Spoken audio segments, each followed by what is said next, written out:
Hey, what's up, everybody? It's Charles Sebastian, and welcome you guys to another episode of the DREAMERSPRO show. We cover everything from sports, hot topics, classic debates, entertainment, and we give you guys a fresh perspective on things and how we see them. And today we got a pretty interesting show for you guys. Before we get into it, please make sure you like the video and subscribe to the channel. Also, check out our podcast that we have pinned in the comment section. Also, make sure you hit all notifications if you want to be notified whenever our content drops immediately. So please make sure you go ahead and do that. So, as you guys know, LeBron James just recently hit a new milestone for his personal career, where he became the first player to reach 40,000 points, a feat that had never been accomplished prior to that happening. And I think, if we're all being honest, I don't think any of us saw that happening, right? Because it wasn't on anyone's radar. I don't think that I don't think that's something that NBA players come into their careers thinking about in terms of having the most points all time. I don't think that's the case. But I think as LeBron has gotten older and he's realized that the GOAT debate in terms of him catching Jordan is pretty much a done deal, I think what's happening is he's then saying to himself, well, I got to pivot. You know, I got to find a way to do something else. I got to find a way to win another championship. I got to find I got to find a way to do things that will allow me to try to get closer to Jordan in the minds of some people out there, very few people out there. And that's by going after longevity stats. And this stat is certainly a longevity stat. So the minute it occurred, what happened? Well, what typically happens? Media decided to use Jordan's name to compare LeBron to make some damn money, because if you're not going to talk about, if you're not comparing them to Jordan, then what are we doing, right? Because Jordan is the standard, the gold standard for most people, most NBA fans, they always do it. So what happened yesterday, they were talking about it on ESPN First Take. I thought it was nonsensical. I thought it was a stupid topic. I didn't even bother watching the arguments. Then I saw it on, on FS1's Undisputed. Lousy argument on both sides. I didn't even bother watching it. I'm like, this is just stupid. But then I came across a clip of them talking about it on First Things First. And I thought, okay, this may be a little bit more interesting. Why? Because usually Nick Wright takes some ridiculous, obscure position. And then Chris Broussard, who is a LeBron guy, but a Jordan guy predominantly, always, whoops Nick Wright's ass when it comes to these debates, right? So that's essentially what they were talking about yesterday. They were like, how does this impact the GOAT debate? And then they started getting into their back and forth, and Nick Wright started to lay bare one of the most confusing, incoherent arguments I've heard in a long time for anybody trying to make this Jordan versus LeBron James comparison a real thing. And Chris Broussard totally demolished him, as he always does. So what we want to do is want to play the exchange between Nick Wright and Chris Broussard here, and then want to come back and continue on the show. Take a listen to what these two gentlemen had to say to each other yesterday. Can we agree that there is an argument that LeBron at his peak is as good as Jordan at his peak? I think Jordan's peak was better. Okay.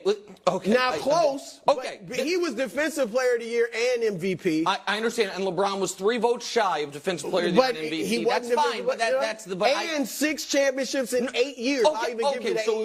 So now you're talking about like extended peak. Not singular peak. So like you're calling peak the exact amount of time that Jordan won championships. No. Well, you just said 6 and 8 years, but that's part of it. But the years before he won the championship, his peak was high too. So now LeBron, we're talking about. If you're going to talk about the years before LeBron won championships, because the MVP and Defensive Player of the year was what year? The 80. You're right. He did not. Right. So sure. Not he didn't Jordan's win the championship peak. that there, it's weird. So I don't know. We're kind of confusing it. That's fine. I think the peaks are similar. The longevity's not. Mm-hmm. So the longevity's not a close call. LeBron is unquestionably 88 was the year. Right. So was that his peak or not? It was during his peak. Okay. So Jordan's peak was when? But Nick, see, hold on. No, the longevity. But the longevity argument can work against LeBron too. Because the longer you play and less you win championships. Okay. Hold on. Let me state it. Jordan won 6 championships in 15 years. And that's in counting 2 when he played like 17 and 18 games, okay? But 15 years, that's a championship every 2.5 years. LeBron has won 4 in 20 years. That's 1 every 5 years. Jordan won it twice the rate. And if LeBron keeps playing and doesn't win, it's going to be like the number, it's like a Wilt Chamberlain. Like the numbers are outstanding. He's rewriting the individual record book. But when you talk about the winning, he didn't win close to as much as Jordan. So when you say 6 and 15 years, we're not counting the years Jordan. Like it's not 15. I'm counting championships. I'm not counting appearances in the finals. No, hold on. I'm talking about 15. That's totally not what I'm saying. What I'm saying is they both played a certain amount of seasons. No, I get it. All right, but I'm not counting retirement. No, I understand. Because I could sit here and say Jordan would have won 8 had he not retired. I'm not going to say that. That's not what I'm trying to. That's not what I'm trying to say. But what you said at the end there is somehow that if LeBron keeps playing at this level longer, if he has 4 championships in 23 seasons, right? So if he, how you going to compare that to Michael Jordan winning 6? So again, and you're 15. Not a count the rings guy, but everything you've said here has been in the ring. No, because it's dominance. It's dominance. Like right now, LeBron is playing great. Mm-hmm. Is he playing close to what he did when he was at his peak? No, of course not. Why? How do we know that? Because the numbers are the same. Because we can watch him play. We can look at the wins and losses too. Sure, yeah, that's what we can do. Absolutely, and you're right. That's what I'm saying. He is right now at 39 years old. He is not nearly as good as young LeBron, but he's way better than 39-year-old Jordan. By any metric. That's what I'll give you. The longevity argument is for LeBron. But you say the peak argument to me, it's not an argument. You just throw longevity out there, and I think it is too dismissive of the fact that we would, if we sat down here and said, hey, who was better at 18? Who was better at 19? Who was better at 20? Who was better at 21? Who was better at 22? Kareem. I mean, if you want to just say I'm so glad you said that. We're talking about NBA GOAT, Nick. We're not talking about high school. We're not talking about college. Kareem and Jordan were in college. I got it. At 18 and 19. Okay, so if they were in college and LeBron was in the NBA, the better NBA player at 18 was LeBron. And the better. Okay, you get nonsensical. That's fine. No, the point that I was trying to make is, and we know that at 36, 37, 38, 39, it's LeBron. Jordan wasn't even playing at 36. Which is why we know it was LeBron. That's fine. We're not talking about who was better at this age. We're talking about who was better during their NBA career. And Michael Jordan locked down the entire NBA no one else. Say that, it's just true. Not true. Really? Those 7 years he played. The 7 years? No, hold on. LeBron didn't lock down the Eastern Conference his whole career. He locked it down for a 8-year stretch. That's how he locked down the East when he went to the finals 8 straight years. Yeah. Jordan locked the entire league down for 6 straight years that he played. Or 6 of 7. We'll give you that. Well, you're not giving me anything. That's just the facts. That's the fact. Okay, so would you rather have somebody who dominated his conference but got to the other conference and got beat? No. Or somebody who put the whole league on? But I'm really glad you put it in those terms because you are correct. For 6 of 8 seasons, Michael Jordan won the championship, which is locked down the league. LeBron, on the other hand... Well, 6 of 7 seasons that he played. Okay. But there were 8 NBA seasons. Michael Jordan opted not to participate in one of them. So he's going to get punished for that? I'm just saying... I mean, that's what it sounds like. You're punishing him because he retired. I'm just saying what the calendar was. And then LeBron James, for 4 of... I got to do it in my head real quick. 4 of 9 seasons locked down the league. Right? Yeah. It would be from 12 to 20. That's not locking down. 4 and 9 isn't locking down. And then on the front, locking down is like a stretch. On the front and the back end where you're getting there every year.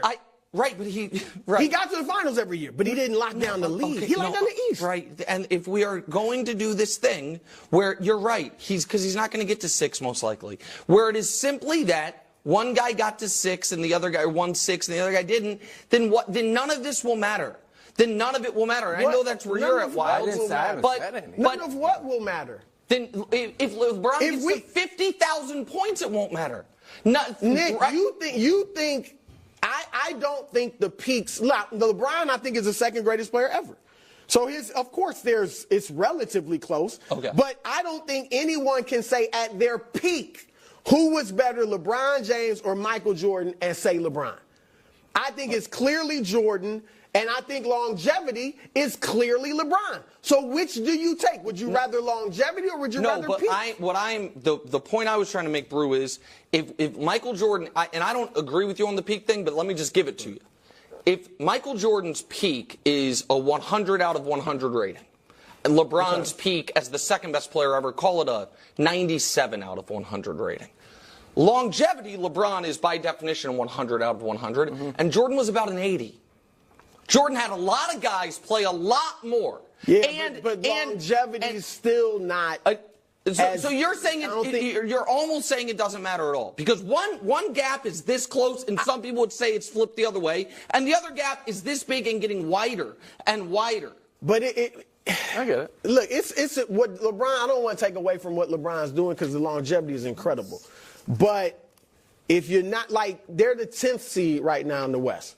I mean, Michael Jordan. What were they? At 39 years old as the Wizards? Seed. I'm curious. Yeah, they were the 9th or 10th seed in that year. Yeah. Okay. So had they had to play it, maybe they would have been in the playoffs too.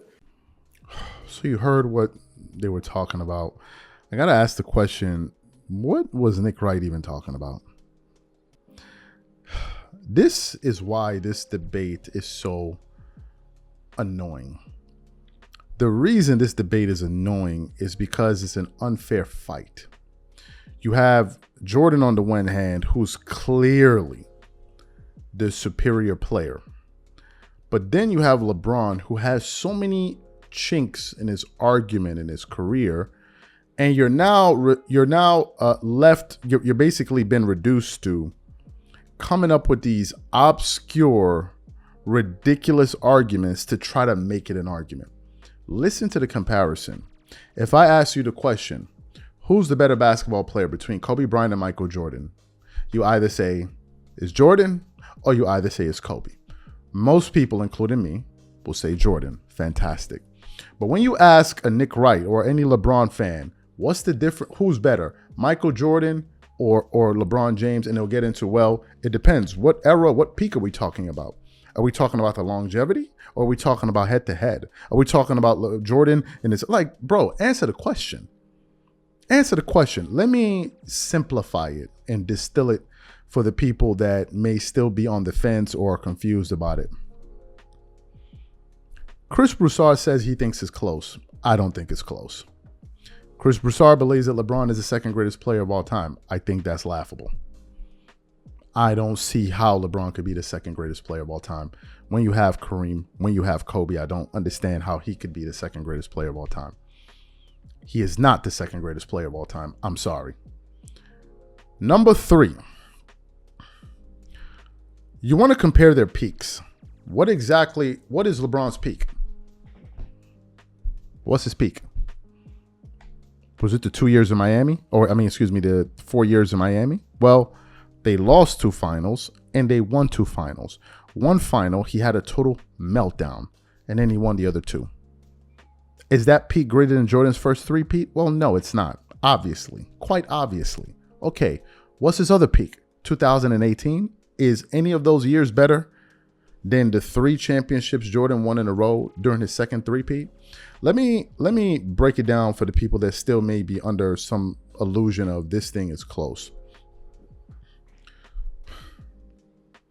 MJ is by far the more superior defensive basketball player.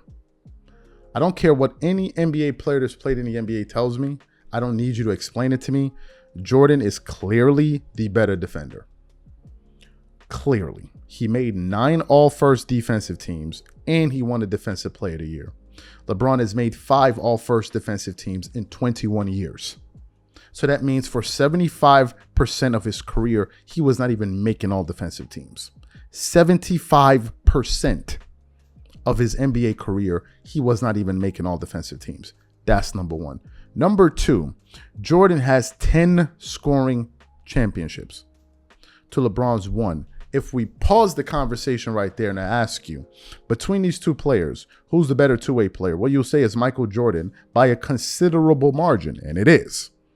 Jordan was the by far better two-way. He's a better two-way player. Number 2, he's more clutch, because clutch isn't just about hitting shots. Clutch is also not choking in big moments. And LeBron has choked in a lot of big moments by, quote unquote, making the right play. He says he always makes the right play. That's the first aspect of it. If we get to individual accolades, Jordan has more MVPs. He has more finals MVPs.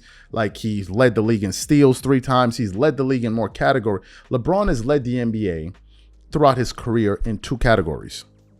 That's when he won the scoring title and he won the assist title. Jordan has led the league in his particular category. 10 scoring titles, so 10 times. 3 times he led the league in steals. That's 13 times he's led in categories. 13. And if we start throwing in all defensive teams, and like, what are we talking about here? What are we talking about? Nick Wright talked about, Jordan's peak year at 88 and blah, blah, blah, blah, blah. Listen, there's no season that LeBron has had as an NBA player, not one singular season, that even comes close to Jordan's 35-year-old season. Let's go through LeBron's resume right quick. Let me see. What years did LeBron actually put his goon down on the NBA? Let me see. Okay, so in 2012, he won the Finals MVP. Okay, he won the Finals MVP. He won the regular season MVP. He won the NBA scoring. No, he won the NBA Finals. Yes. That year, he made the All-Star team. He made the All-First Defensive Team. And what else did he do that year? He made the All-First Defensive Team. And that was it. LeBron was in his 20s. Jordan, at the age of 35 years old, he won the Finals MVP. He won the regular season MVP. He won the championship, obviously. He made the All-Star game. He was the All-Star game MVP. He made the All-First NBA team. He made the All-First All-Defensive team. And he led the league in scoring that season at 35. When you compare these 2 guys' careers, it's not close. But nevertheless, these guys try to do it unsuccessfully. I don't know why they just don't let it go. Like, I just texted Gilbert Arenas, was it yesterday? I think it was yesterday. I texted him. I said, Gil, I told him this. I said, Gil, if I can pull up the message, I can't right now. But I told him, I said, Gil, nobody cares about LeBron scoring 40,000 points. I said, the only person that cares about LeBron scoring 40,000 points is you and ESPN. He was like, I know nobody cares about LeBron scoring 40,000 points. I'm like, bro, nobody cares. Because the fact of the matter is, we were not judging the GOAT based off of who had the most points of all time. Because in that case, you're telling me that Karl Malone has been better than LeBron all these years? Like, what are we talking about? Like, I'm out.